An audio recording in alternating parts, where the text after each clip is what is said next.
नमस्कार साथियों, education plus classes पर आपका हार्दिक स्वागत है। आज हम पशु परिचर के ऊपर चर्चा करेंगे।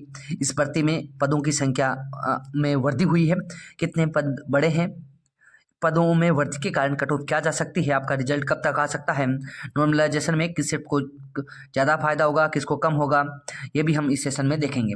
देखो, सबसे पहले हम इस सेशन में देखते हैं कि पहले पदों की संख्या कितनी थी। तो ये कर्मचारी चयन बोर्ड का नोटिफिकेशन आ रखा है 6/10/2023 का, जिसके अंतर्गत कहा गया है कि पशु परिचर की भर्ती में नॉन टीएसपी के पद थे 5,281 और टीएसपी के थे 653, यानी इन दोनों को जोड़े जाए तो 5,934 पदों पर कुल भर्ती होने वाली थी। और इसके लिए पहले नोटिफिकेशन आ रखा था, कितने 5,934। उसके बाद एग्जाम डेट जारी की गई बोर्ड के द्वारा, एग्जाम शेड्यूल जारी किया गया।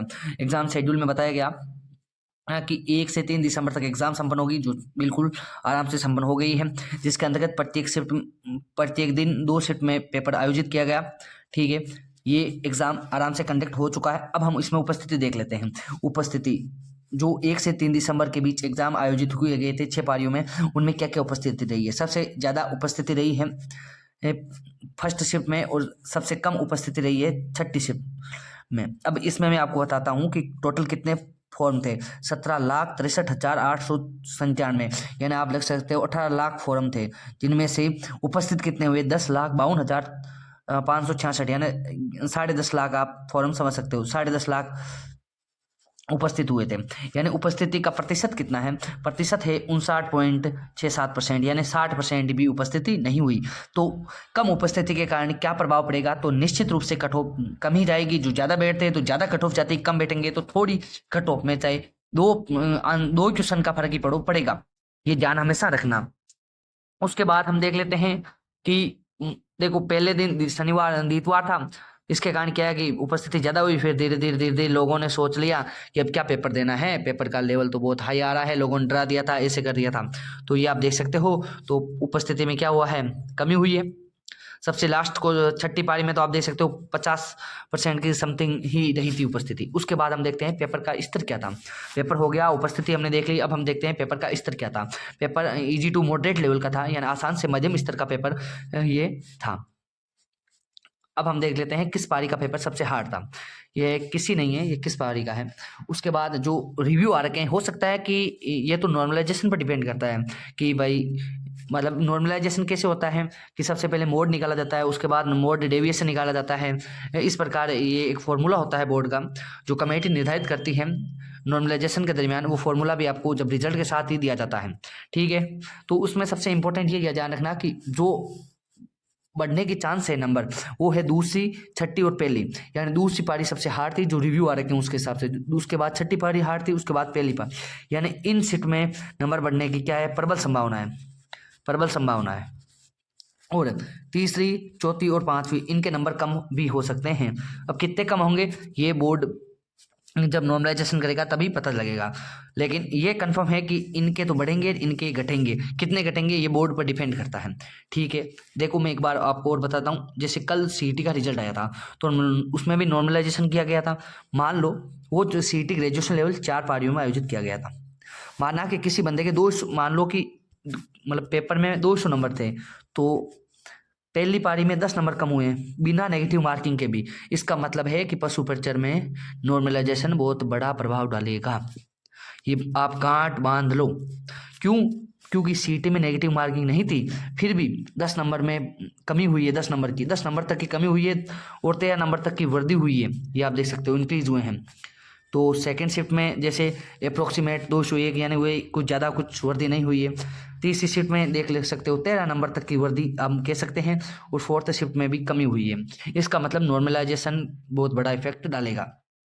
अब हम देख सकते हैं कि पदों में कितनी वृद्धि हुई है, क्या हुई है। देखो, पहले हमने देखा 5,934 पद थे, अब पदों में 499 पोस्ट बढ़ गए हैं। अब टोटल पोस्ट हो गई 6,433 पोस्ट है। अब जो आपका रिजल्ट आएगा वो 6,433 पदों पर आएगा। ये आप देख सकते हो, ये आज की दैनिक नवज्योति या दैनिक भास्कर का ये है। आप देख सकते हो कि पशु परिचर भर्ती परीक्षा पर बड़ा फैसला। राजस्थान सरकार ने इस प्रतियोगी परीक्षा में बढ़ाई 499 पद, अब 6,433 पदों पर होगी नियुक्ति। आप ये देख सकते हो कि राजस्थान सरकार ने बुधवार को एक भर्ती परीक्षा में करीब 499 पदों पर बढ़ोतरी की है। ऐसे में अब तक सरकार 6,433 पदों पर भर्ती करेगी। राजस्थान सरकार ने पिछले दिनों पशु परिचर भर्ती परीक्षा का आयोजन किया था। 1 से 3 दिसंबर हमने ये देख लिया। इस परीक्षा में सबसे पहले 5,934 पद रखे गए थे। अब इसमें 499 पदों को और जोड़ा गया है। अब ऐसे में सरकार 6,433 पदों पर भर्ती करेगी। राजस्थान कर्मचारी चयन बोर्ड ने इसकी जानकारी दी है। बोर्ड के अनुसार अभी वैसे कोई जानकारी तो दी नहीं गई है ऑफिशियल ट्वीट के द्वारा, तो जो हम ये अखबार हैं ये देख सकते हैं, न्यूज़पेपर की कटिंग देख रहे हैं।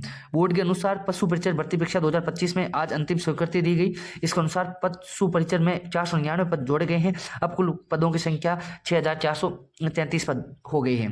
ठीक है, पहले दिन मैंने आपको बताया था 5,934 पर नोटिफिकेशन जारी हुआ था। अब 499 पदों पर क्या हुई है, वृद्धि हुई है। तो अब टोटल पद हो गए 6,433। राजस्थान कर्मचारी चयन बोर्ड की ओर से पशु परिचर भर्ती में पद बढ़ाने की मांग पिछले कुछ समय से उठ रही थी। ये आपको पता ही है, हनुमान किसान और ये जो लोगों की जो मेहनत थी वो रंग लेकर आ गई है और पदों में वृद्धि हुई है। अब देखते हैं रिजल्ट। देखो रिजल्ट वैसे 3 अप्रैल को आना था, लेकिन अभी 28 जनवरी को आलोक राज जी ने एक ट्वीट किया और ट्वीट देखते हैं कि मेरे ख्याल से उसकी रिजल्ट की डेट 3 अप्रैल होगी।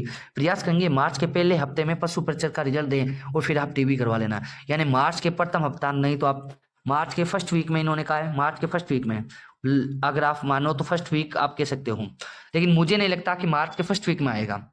ये लगभग आएगा तो मार्च में कन्फर्म है। मार्च में आपका रिजल्ट कन्फर्म देखने को आपको मिल जाएगा, नो डाउट कि मार्च में आपका रिजल्ट कन्फर्म है। अब ये कब आता है ये आप देखते हैं।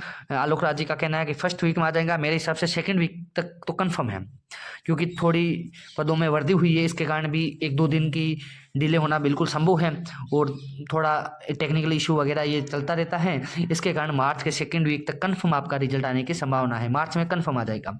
अब सबसे बड़ा है कि सर कट ऑफ क्या रहेगी। हर कोई कट ऑफ खेल रहा है। मैं आपको बता दूं, जिनके 120 प्लस है वो तो आराम से सेफ है। जिनके 120 कम है उनकी मैं आप कट ऑफ एक बार अनुमान बता देता हूं कि आप कितने हैं तो आपकी संभावना है। मैं कट ऑफ बता रहा हूं 2 गुने की, 1 गुने की या फाइनल कट ऑफ आप इसमें 3 से 4 नंबर आप ऐड कर सकते हो, 3 या 4 नंबर ऐड कर लेना। ठीक है, अब जनरल की कट ऑफ बता रहा हूं मैं, जिस भी बाई के, ये मेल की कट ऑफ है, फीमेल 2 गुने में अपने 5 नंबर कम करके चलें, ये आप समझ सकते हैं। ठीक है, 4 से 5 नंबर कम कर लेना फीमेल कैंडिडेट। मेल कैंडिडेट की कट ऑफ है जनरल की 112 से 114 मार्क्स। कन्फर्म है कि यही लगभग रहने वाला है ये रेशियो। ओबीसी की 110 से 112, 2 गुने की बता रहा हूँ, यहीं रहेगी। और ईडब्ल्यूएस की 108 प्लस रहेगी। एससी और एसटी की 104 और 103 रहेगी। ये मैं मेल की बता रहा हूँ। फीमेल की आप इनमें 4 से 5 नंबर कम कर लें। और फाइनल कट ऑफ जनरल की, मैक्सिमम जनरल की मैं फाइनल कट ऑफ बता देता हूँ 115 वाला जनरल में फाइनल समझे उसका आप, ये कंफर्म है। और 120 प्लस वाले तो आराम से अपने आसपास देखें कि कौन सा हॉस्पिटल में आपको ज्वाइनिंग लेनी है। ठीक है साथियों, यदि आप चैनल पर नए हो तो चैनल को सब्सक्राइब करें, कमेंट करके बताएं कि आपके कितने मार्क्स हैं, आपके कौन सी शिफ्ट में पेपर था और आपने कितने क्वेश्चनों पर ऑब्जेक्शन लगाया है। ठीक है साथियों, और कोई डाउट हो तो आप मुझे इन नंबरों पर मैसेज कर सकते हैं, 9558651230। व्हाट्सअप मैसेज करना है ओनली, और कोई डाउट हो तो पूछना हो तो। ठीक है साथियों, मिलते हैं नेक्स्ट सेशन में। धन्यवाद।